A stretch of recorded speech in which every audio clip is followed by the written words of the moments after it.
guys. Welcome back to my channel.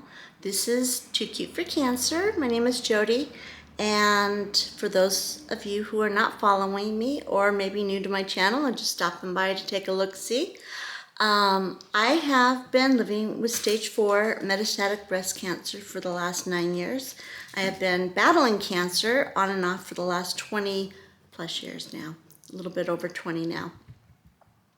And that's what this, I'm trying to use all of my experience, I don't know if it's knowledge, just experience in what I've done and how I've dealt with it to try to reach out and help other people and maybe inspire someone to, I don't know.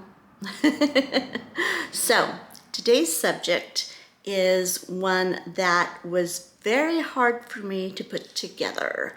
I started dealing with it and it kind of put me back in, I don't want to say it put me back in a bad space because it really didn't, but I guess I was reminded of the difficulties and the feelings that I had while I was preparing.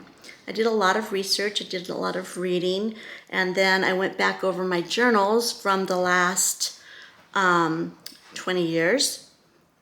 And I keep a journal, yes I do. Like a 12-year-old girl, I have a journal for the good, the bad, the ugly. And I just felt like I needed to talk about it. Not for myself, but maybe there's someone out there right now that could use this. So the subject is, and I'm praying that I don't drop the camera pod there. The topic is depression. Depression is often used to describe everyday emotions, or as sometimes people say, oh, I'm so depressed. My shows haven't been on all winter. I heard a lady in the store the other day say that. And I started thinking, we use the word depression a lot for a lot of things. Oh, I'm so depressed I didn't get my paycheck on time. Or I'm so depressed I gained 2 pounds. Or I'm so depressed that, my parents couldn't come this weekend. I'm so depressed, ... And really, that's not depression. That might be disappointment, sadness, frustration, but really the word depression for those things, I'm not sure.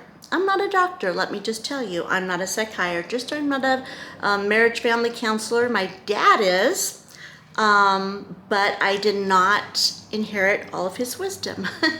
So I did not go to school for this, and this is completely 100% my experiences and just what I did to get by, not what I'm telling you guys. If you guys want to take some wisdom from it, glean from it, that's fine, but I'm not telling you guys to go out and do this and not seek professional help if you are feeling depressed, because it is a serious thing. And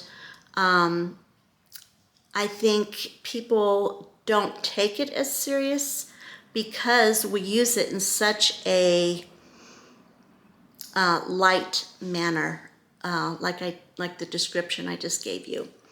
Okay, my shoulder is gonna fall off holding this camera up like this forever, but anyway, on the opposite of things, on the opposite side of when people say, I'm depressed, my shows aren't on, there are the people that are experiencing depression and they aren't saying anything. They have pat answers for everything. How you doing? Oh, I'm fine. Everything's great. My garden's growing and blah, blah, blah, blah, blah. Okay. But inside, they're feeling like, I want to run, I want to hide, I want to get out of here, I want to go back home and climb into my pajamas and get under those covers.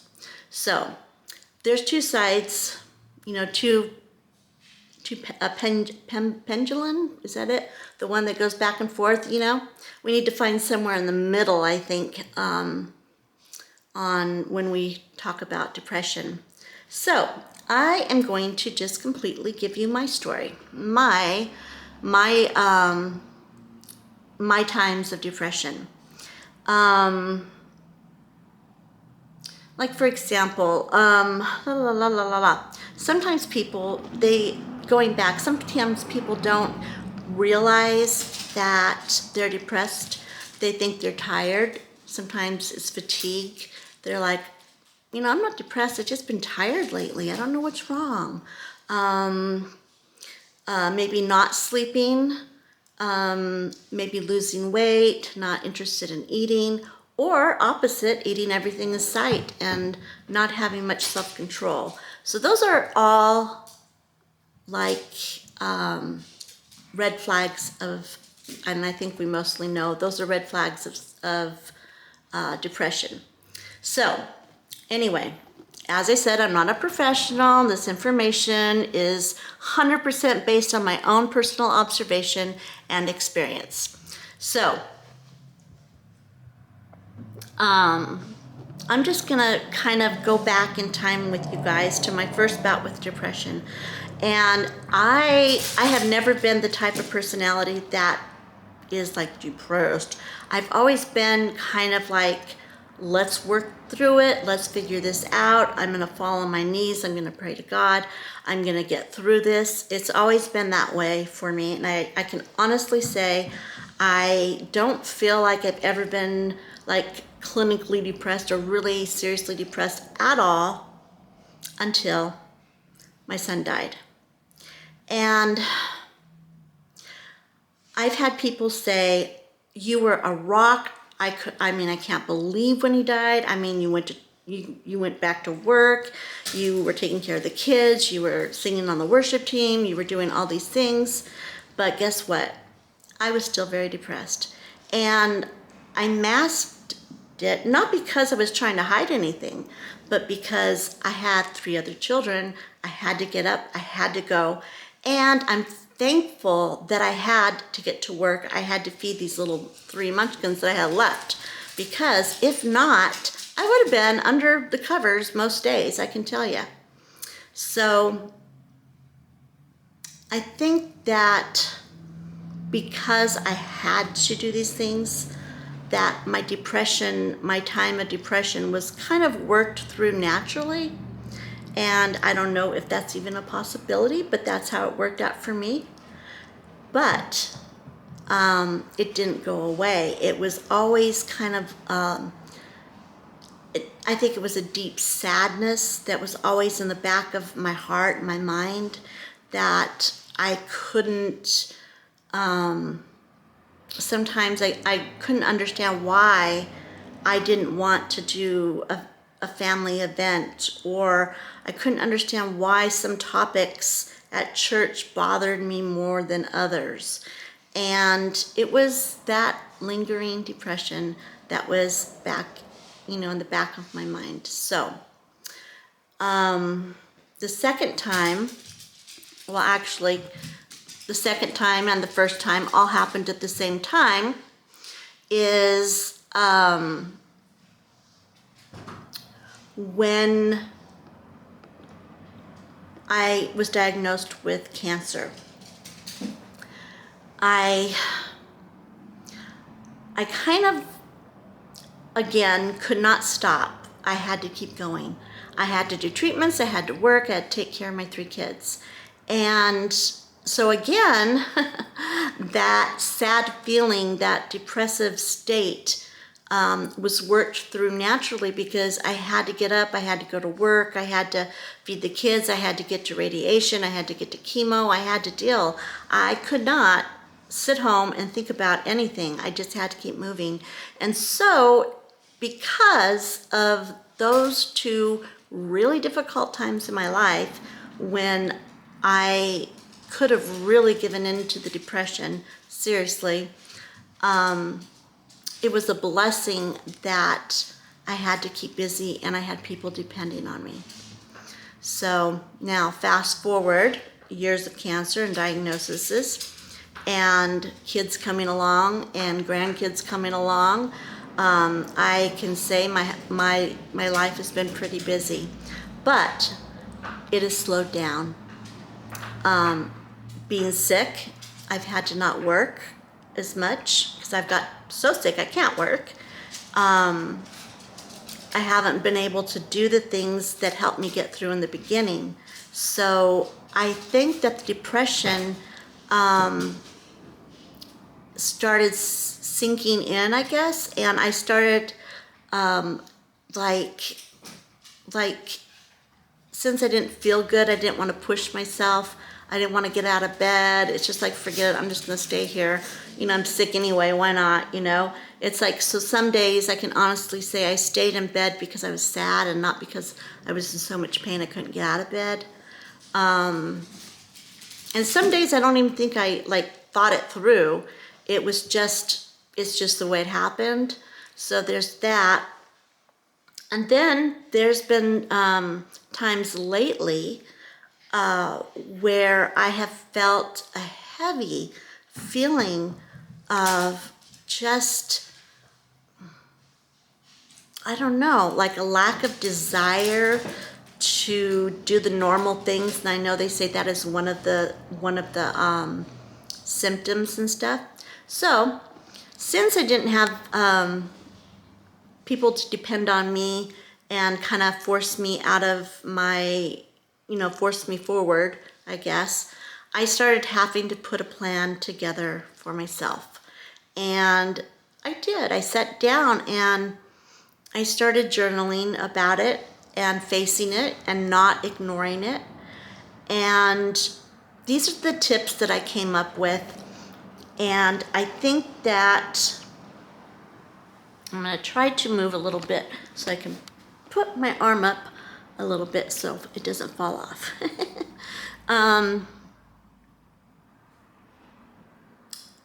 The things that I put together, I'm going to share with you. And I'm hoping that you guys can maybe, if you're feeling this way, then maybe get a little help out of it. If you're not feeling this way, maybe just be aware that possibly you have a friend or a family member that might be exhibiting some of these things, Okay, so here it goes. Number one is take it baby steps, itty bitty baby steps. Let's just say, for example, for a while I was just giving in to being sick and wanting to stay in bed. I was like, why not? I've been fighting it, I've been going, why not? Okay, well then, after a couple days in bed, I was starting to feel worse, and I was feeling really like, wow, this is not me. I started looking in the mirror and not seeing myself. So then, that's when I started. Some days, my heart felt so heavy, I just felt like I couldn't figure anything to do. And then it did not help being locked in the house and not being able to have people around us and going out and calling a girlfriend to go out for lunch and stuff. So that was really hard. So I would write in my journal the night before, or I put it in my phone, my notebook phone, and I would put in, tomorrow I am going to take a shower and get out of bed and get dressed. Even if it's just to sit on the couch, I'm going to do that. That was my goal. Well, then I couldn't even do that. On some days, I would just be like, ugh, it's just a shower seems like so much work, and why bother? I'm not going anywhere. I'm just going back to bed, and So I changed it, and I made it a smaller goal. I said, okay, I don't have the energy to get out of bed and do the shower and do that all. So I'm going to get out of bed.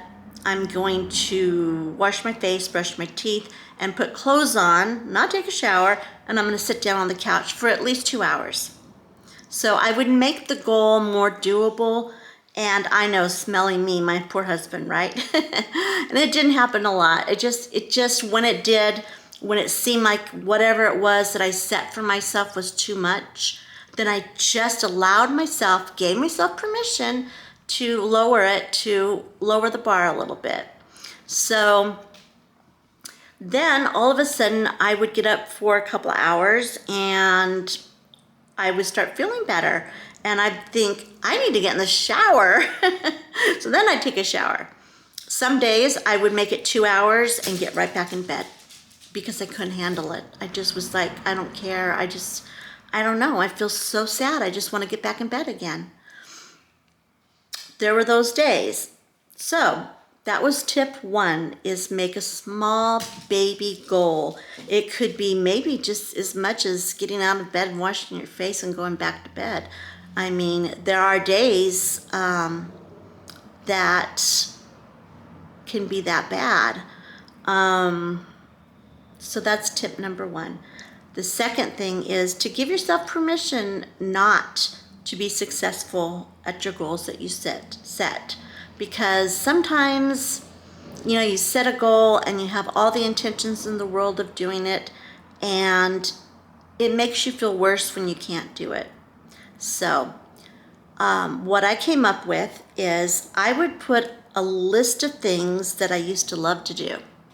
And on that list, I had play guitar, sing, clean out my closets, get dressed up, wear makeup, all these things that I enjoy doing, but hadn't really been putting my mind to, because we'd been on lockdown for 9 months, and it's like, who cares, we're going out. I have Instacart bringing my food in, and so I would put all these things on the list. And then instead of saying, I'm going to do all of these things, I'm going to do 1 thing a day or 2 things a day, I would do nothing. I would just put it on the list. And then the next day, I told myself, I'm going to get out of bed and I'm going to do what I can. And if it's to sit on the couch for another 2 hours and watch Buffy the Vampire Slayer, that's what I'm going to do. So it worked. I got out of bed. And I glanced at the list and I thought, you know what? I haven't worn that outfit in so long. Ooh, I'll wear it to church on Sunday. And all of a sudden I had something to hope for, something to plan on, something to do, something to be grateful for, something to work towards. Well, then I got back down on the couch again, put on Buffy the Vampire Slayer, started going through some articles and started working on content for you guys. And boom, my mood was lifted and I didn't feel like a loser that didn't complete her goals. Well, then I go back, and as I'm naturally checking off things on the list that I've done, not because I said I'm going to do them, but just because I wanted to do them. Just because one thing led to another, the next thing led to another, and it's just like positive just kept growing, and I felt like doing more and more. So that's my third thing.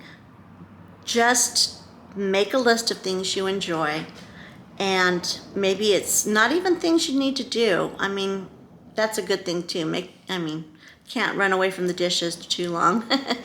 So, make a list of what you want to do, and just leave it there, sit it there, but get out of bed. Make it a habit of getting out of bed and just doing what you can. In the moment. Sometimes we put so much expectations on ourselves, and I think that's not good. I look at how God sees me and what He wants me to do with my day. How do I use my time wisely to benefit someone else? That's always a question at the beginning of my day. And then I pray, God, what do you want me to do? I don't feel like doing anything at all. I feel like hiding under the covers and praying for my dead baby to come back. I've had days where depression hits, and all of a sudden, 20 years, and I'm like crying because my son died. And it's like, why? Because I didn't have anything specific to cry about.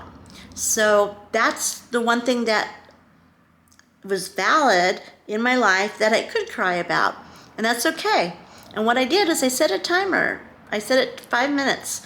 Cry all you want, be a baby, whatever. when that timer goes off, dry your tears, wash your face, get your butt up, and get going, because you can't stay in that state forever, because if you stay there, it will hold you down, it will pull you down, and it'll be harder to get going. So that's another tip.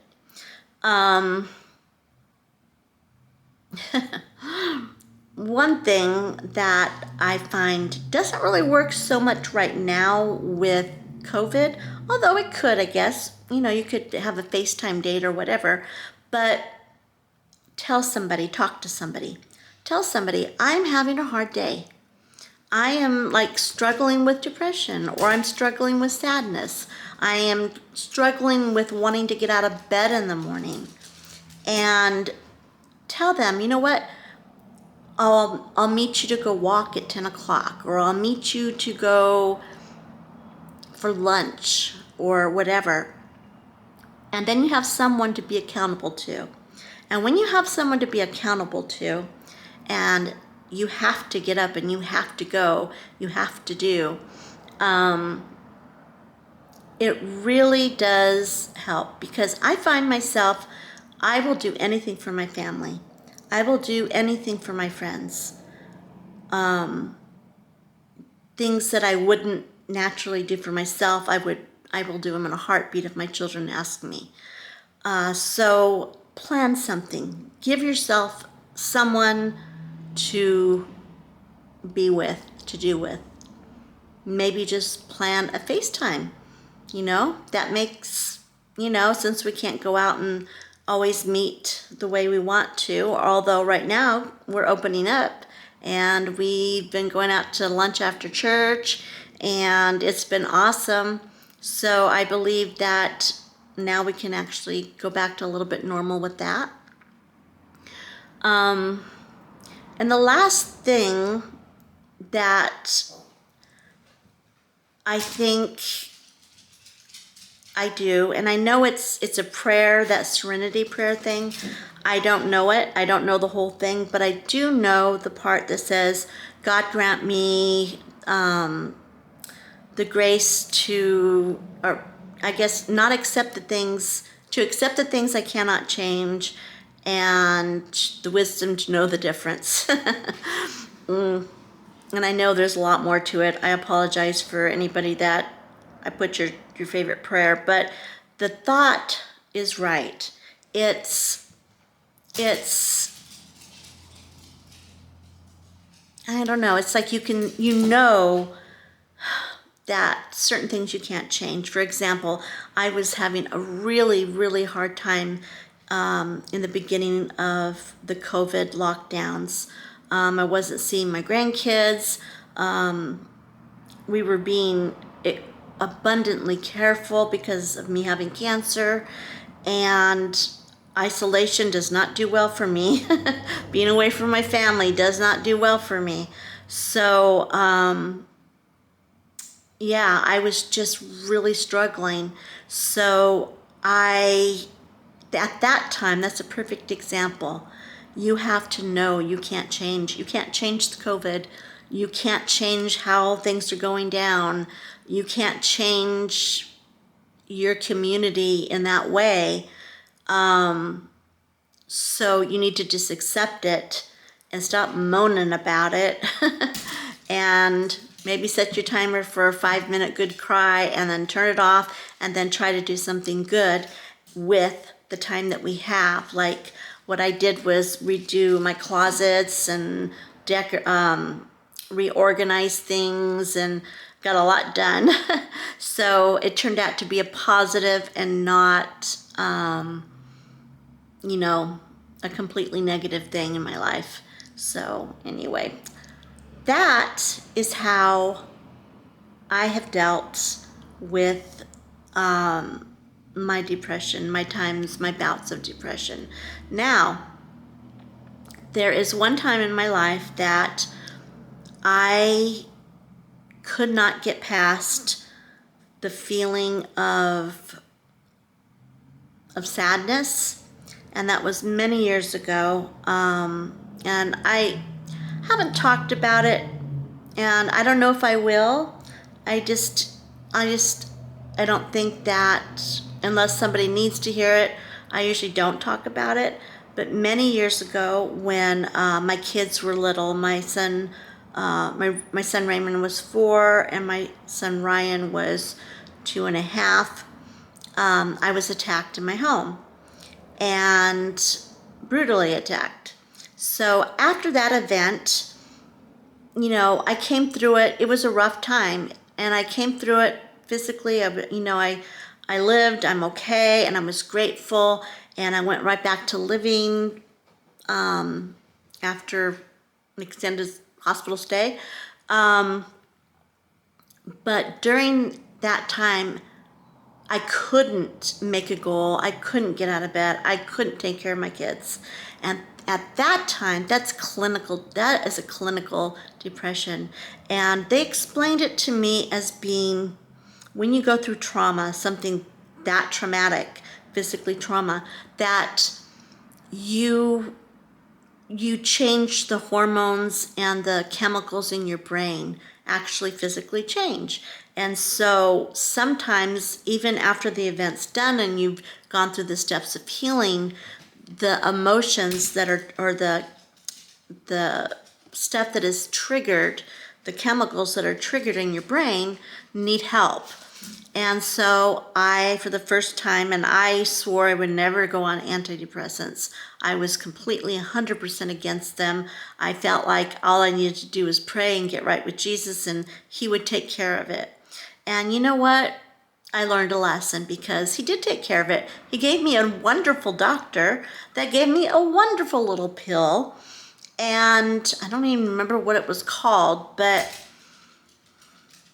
I don't know. But it was great. Within a week, I was able to function and take care of my kids again, wanting to go out. I mean, this little pill was wow. And you know what? It didn't change my personality. It didn't mask anything. I still dealt with everything. But it changed that little chemical in my brain to where I could go back to being me. So that is serious stuff, and you need to see a doctor, and you need to sometimes you need a little help from medical teams. But for the depression that I just described, other than that, those are the tips that I've used to muddle through and make it through. So I don't know if it helped anybody. It's kind of a blah subject to hear about it all the time, but I've heard so many comments on my page. On my page is my comments section, and emails that I get from you guys, that you're always so positive. You're always smiling. You're always so happy. You're so blah, blah, blah, blah, blah. Okay. That is true. What you see is what you get from me. But I also have another side. I have a deeper level. And I want you guys to know that nobody on YouTube or on TV or anywhere in the world is always going to be happy. They're not always going to have a positive outlook on everything. That just isn't reality. That's not life. So I just felt like I needed to come clean with you guys, and by coming clean, maybe help somebody. And yeah, so that's my story, and I'm sticking to it. All right, now, if you are not already a part of my journey, and you would like to be, if you would like to join our community, we have an awesome community. It's warm, it's friendly, it's supportive. I don't think I have any trolls. I mean, that is amazing. I look on other people's YouTube and their comments, and there's always a few people there that are out there to knock someone down. And I honestly think that our community has been so uplifting and supportive of one another. So I am so proud of you guys, and I love you all. I pray for you. I have my pink journal that I write your names down. When you guys tell me something, you're going through treatment, a death of a family member, a husband or a mom, I write it down and I pray for you. So, and I know that you guys have been praying for me. I get your letters, I get your cards, and I get your gifts, and oh my gosh, it means so much to me. So if you'd like to drop a postcard to me from wherever you are in the world, my P.O. box is on my front page in the description. And I would love to see where you live and where you're coming from. So if you have time and if you want to, drop me a postcard or a note or something. And I think that's about it for today. So if you want to hit the subscribe button, I appreciate it. And if you don't, then I hope you learned something from the day as you pass on by. So you guys have an awesome, awesome, awesome week. And I will see you on Sunday. I am adding a scheduled uploading day because I've had a lot of requests for more videos, and I was putting them up just whenever I could do it, and that frustrates me because I'm a very planned person. I have to have things planned. I can't just like be spontaneous. I know it's just not me.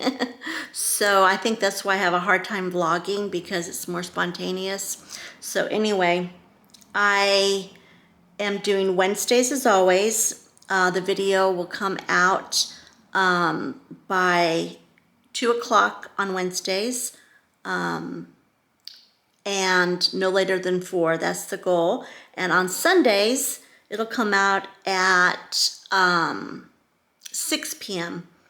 on Sundays. So I'm giving myself a little extra time there. So I will see you on Sunday with another video. And I hope you guys have a wonderful, wonderful week. And signing off, this is Too Cute for Cancer.